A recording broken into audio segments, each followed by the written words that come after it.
এখন সংবাদ মাধ্যম স্বাধীন হয়েছে, আওয়ামী লীগের সময়কার সব দুর্নীতিগুলো এখন সামনে তুলে ধরবে। এইটা বললে এখন আবার আমার স্যার আলী রিয়াজ বলবে আপনি তো ফেসিজমের পক্ষে দাঁড়া যাচ্ছেন না। আমি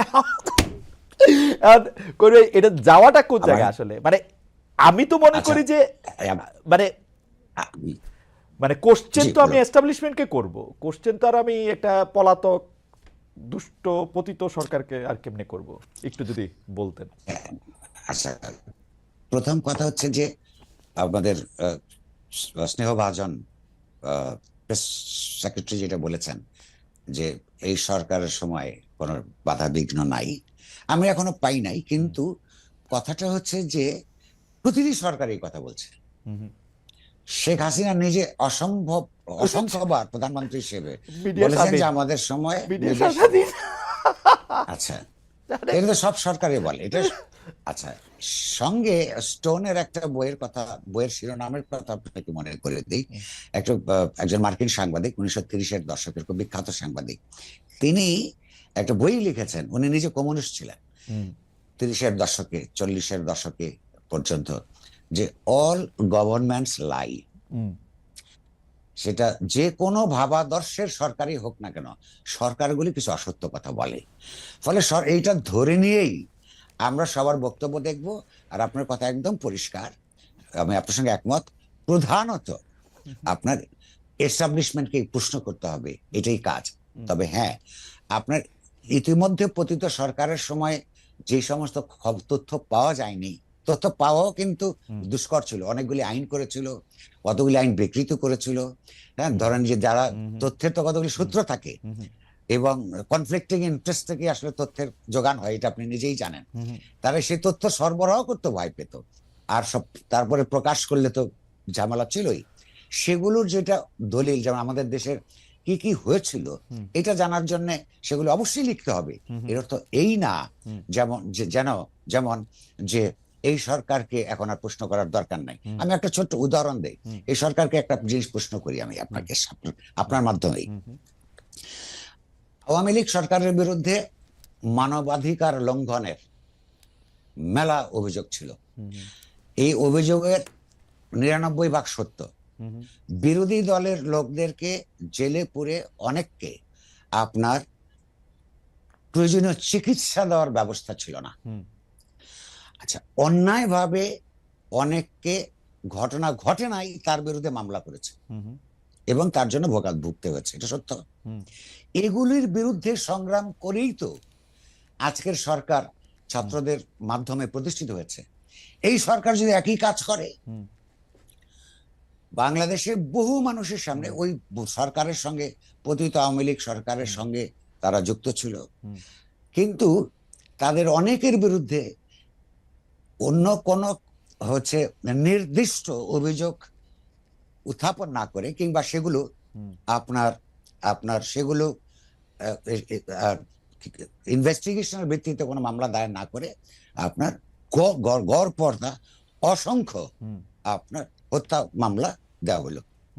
নাও যাদের বিরুদ্ধে হত্যা মামলা আছে, এমনকি এমন ঘটনা আছে যাদের বিরুদ্ধে মামলা নাই, তাদের চিকিৎসার জন্য, উন্নততর চিকিৎসার জন্য দেশের বাইরে যেতে দেওয়া হচ্ছে না।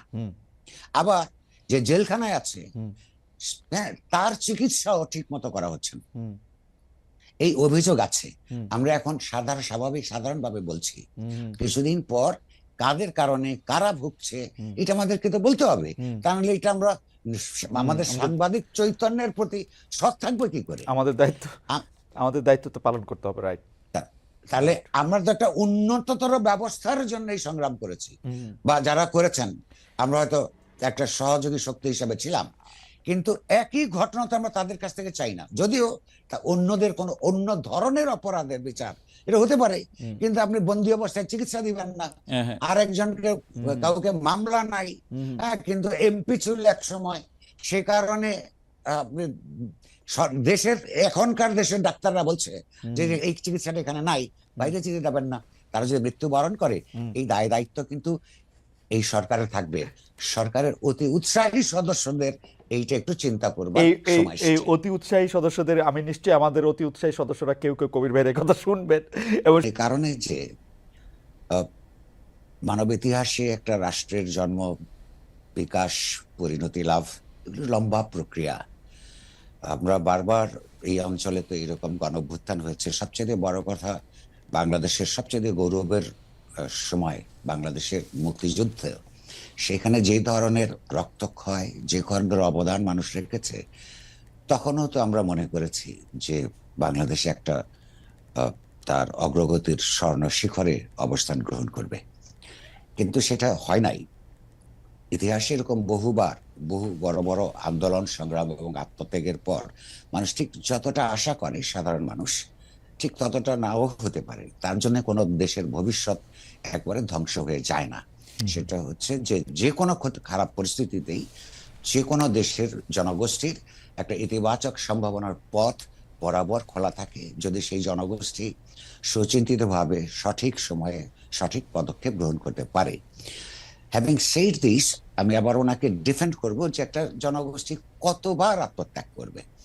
এই ধরুন, যদি সেই পাকিস্তানি জমানা থেকে, সেই আপনার 52 সাল থেকেও আন্দোলনকে আমরা শুরু করি, তারপর তো বড় বড় অনেক আন্দোলন, মানুষের, এদেশের জনগণের বিপুল অধিকাংশ এক একটা সময়ে তার সঙ্গে জড়িত হয়েছে। বারবার আশাভঙ্গের ইতিহাস আমাদের আছে। ফলে আমার দিক থেকে চিন্তাটা হচ্ছে যে আমাদের আশা রাখতে হবে, বাট আশা ভঙ্গের জন্য বুদ্ধিবৃত্তিকভাবে প্রস্তুত থাকতে হবে, যাতে আবার নতুন করে কোথাও যে শেষ হয়ে যায় না, এই অর্থাৎ আবারও নতুন করে প্রয়োজনে নতুন সম্ভাবনা নিয়ে বা আরো বেশি অগ্রগতির জন্য আমরা যাতে কাজ করতে পারি, সেই ভরসাটাও রেখে দেওয়া দরকার। আর যদি আপনি যে জানতে চেয়েছেন যে এই মুহূর্তে কি অবস্থায় যাচ্ছে, এটা আমি বলবো যে সম্ভবত যারা গণতন্ত্র পরায়ণ জনসাধারণ বা যে সমস্ত রাজনৈতিক, সামাজিক এবং সাংস্কৃতিক শক্তি আপনার এই আন্দোলনের সঙ্গে যুক্ত ছিলেন কিংবা সমর্থক ছিলেন, কিংবা এই আন্দোলনের মাধ্যমে একটা ইতিবাচক পরিবর্তনের আকাঙ্ক্ষা করেন, তারা প্রত্যেকে এই মুহূর্তে একটা আশা এবং আশঙ্কার মধ্যে তাদের মন এবং মনন দ্বিখণ্ডিত হয়ে আছে। আশা এই কারণে যে যে স্যাক্রিফাইসটা মানুষ করেছে, বিশেষত তরুণ তরুণীরা, এবং এর মধ্যে যে একেবারেই রাজনৈতিকভাবে নিষ্পাপ বলবো যে শিশু, বৃদ্ধ পর্যন্ত আত্মাহুতি দিতে হয়েছে, তার মধ্যে একটা আশা জাগানিয়া প্রণোদনা তো থাকতেই পারে, আমাদেরও আছে। আশঙ্কা এই কারণে যে আপনি লক্ষ্য করুন যে যেসব শেষ পর্যন্ত তো রাজনৈতিক শক্তিগুলি একটা দেশের ভবিষ্যৎকে নির্ধারণ করতে প্রধান ভূমিকা রাখে। তো রাজনৈতিক শক্তিগুলো যারা